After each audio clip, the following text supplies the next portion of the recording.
నా పేరు మహేష్ కుమార్. అద్దం, స్నేహం రెండు కూడా ఒకటేనండి. అద్దం ఎలా అయితే ఉన్నది ఉన్నట్టుగా చూపిస్తుందో, స్నేహం కూడా ఎప్పుడు ఉన్నది ఉన్నట్టుగానే చూపిస్తుంది. ఒకవేళ అద్దం చేజారి కింద పడితే ఇలా ముక్కలవుతుందో, స్నేహంలో కూడా ఏమైనా పొరపాట్లు ఏర్పడినప్పుడు ఆ స్నేహం అలాగే ముక్కలవుతుంది. కానీ నిన్నుగా నమ్మేవాడు, అన్ని వేళలా నీకు తోడే ఉండేవాడు, నీ గురించి సర్వం తెలిసిన ఏకైక వ్యక్తి ఎవరైనా ఉన్నారంటే అది కేవలం నీ నిజమైన స్నేహితుడే ఫ్రెండ్. ఎస్, ఫ్రెండ్షిప్ డే సందర్భంగా అలాంటి ఒక చిన్న కథే మీ ముందుకు తీసుకొస్తున్నాను. రాజు, వెంకట్ ఇద్దరు కూడా చాలా మంచి స్నేహితులు. వెంకట్ సమ్మర్ హాలిడేస్లో వాళ్ళ బాబాయ్ వాళ్ళ ఇంటికి వెళ్తాడు. వాళ్ళ బాబాయ్ రాత్రి బాగా పొద్దుపోయిన తర్వాత ఇంటికి వచ్చాడు. భోజనం ముగించుకున్న తర్వాత వెంకట్ని ఏంట్రా కాలేజ్ సంగతిని అడిగాడు. అప్పుడు Venkat, I got the bestie బాబాయ్ అని చెప్పాడు. Yes, I got the bestie అని చెప్పాడు.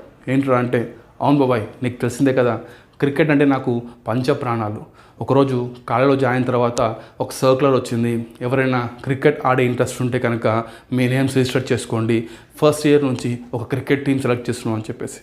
వెంబడే నేను నా నేమ్ ఇచ్చాను. ఆ తర్వాత జరిగిన మ్యాచెస్లో వరుసగా 3 హాఫ్ సెంచరీస్ చేయడంతో నన్ను వైస్ కెప్టెన్గా, అప్పటికే హైదరాబాద్ అండర్-19 ఆడుతున్న రాజుని కెప్టెన్గా ఒక క్రికెట్ టీం తయారు చేశాం. రాజుకున్న లక్షణం ఏంటంటే, రాజు తన జీవితంలో ఏం జరిగినా కూడా టుడే ఇన్ మై లైఫ్ పేరిట ప్రతిదీ కూడా ఫేస్బుక్లో పోస్ట్ చేస్తుంటాడు. దానికి ప్రధాన కారణం, రాజు తన 10th క్లాస్లో ఉన్నప్పుడు తన తల్లిదండ్రులు ఒక కార్ యాక్సిడెంట్లో చనిపోయారు. అప్పటి నుంచి రాజు తన జీవితంలో జరిగిన ప్రతి సంఘటనను కూడా ఫేస్బుక్లో పోస్ట్ చేయడం మొదలుపెట్టాడు. కానీ నేను పరిచయం అయిన తర్వాత కొద్దిగా మార్పు వచ్చింది. నాతో మాట్లాడడం మొదలుపెట్టాడు, కొంచెం ఆనందంగా ఉండడం మొదలుపెట్టాడు. అనతి కాలంలోనే ఇద్దరం కూడా చాలా మంచి ఫ్రెండ్స్ అయ్యాం. రోజులు గడుస్తున్న కొద్దీ ఒకరోజు మేము గవర్నమెంట్ సిటీ కాలేజ్తో మ్యాచ్ ఆడవలసి వచ్చింది.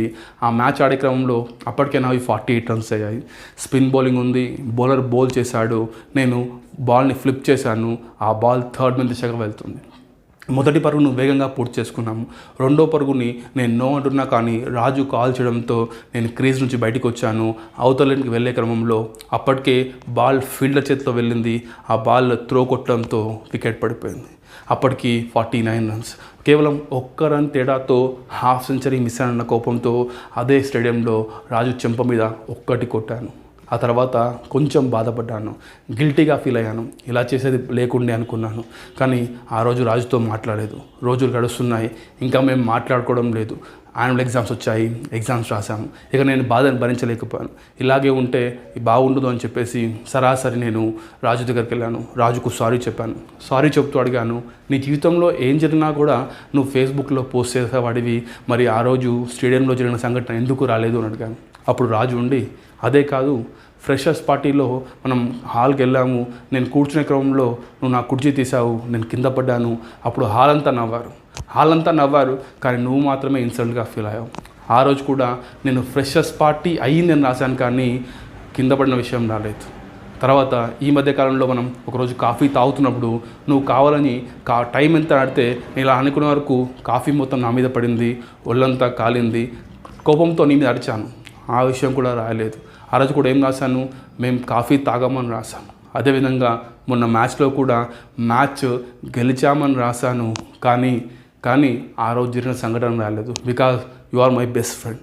కానీ రాసి అలవాటున నేను ప్రతి విషయాన్ని కూడా అక్కడ అమ్మ నాన్న ఫోటో దగ్గర కనిపిస్తున్న డైరీ ఉంది కదా, ఆ డైరీలో ఈ విషయాలు రాశాను నేను. ఆ రోజు హాల్లో జరిగింది, తర్వాత కాఫీ షాప్లో జరిగింది, మన స్టేడియంలో జరిగిన ప్రతి విషయాన్ని కూడా ఆ డైరీలో రాసి అమ్మా నాన్న కాళ్ళ దగ్గర పెట్టాను. Because you are my best friend. గొప్ప స్నేహితుని గురించి ప్రపంచానికి పరిచయం చేసేటప్పుడు కేవలం గొప్ప విషయాలు మాత్రమే పరిచయం చేయాలి. అంతేకాని మన మధ్య జరిగిన చిన్న గొడవలను, మనస్పర్ధలను అన్నీ కూడా మూడో వ్యక్తికి పరిచయం చేయాల్సిన పని లేదు. ఎందుకంటే ఎప్పుడైతే మూడో వ్యక్తికి పరిచయం చేస్తామో they try to judge hour friendship. I don't want to give the chance to others to judge our friendship. అందుకనే నేను అవన్నీ పోస్ట్ చేయలేదు అని చెప్పాడు. ఎందుకంటే ఫ్రెండ్, చాలామంది చిన్న విషయాలకి అంటే కోపం కావచ్చు, బాధ కావచ్చు, ఈర్ష్యం కావచ్చు, బాధ కావచ్చు, దుఃఖం కావచ్చు, కొన్ని సంఘటనల్లో ఫ్రెండ్స్ దగ్గర కొన్ని మనస్పర్ధలు ఏర్పడతాయి. మనస్పర్ధలు ఏర్పడినంత మాత్రాన ఎప్పుడు కూడా మన బెస్ట్ ఫ్రెండ్స్ని వదులుకోవద్దు. బికాజ్ ఒక మంచి స్నేహితుడు మంచి పుస్తకంతో సమానం. అలాంటి మంచి స్నేహితుల్ని ఎప్పుడు కూడా మీరు మిస్ చేసుకుండా కలకాలం మీరు కలిసి ఉండాలని చెప్పి మనస్ఫూర్తిగా ఆశిస్తూ జై హింద్.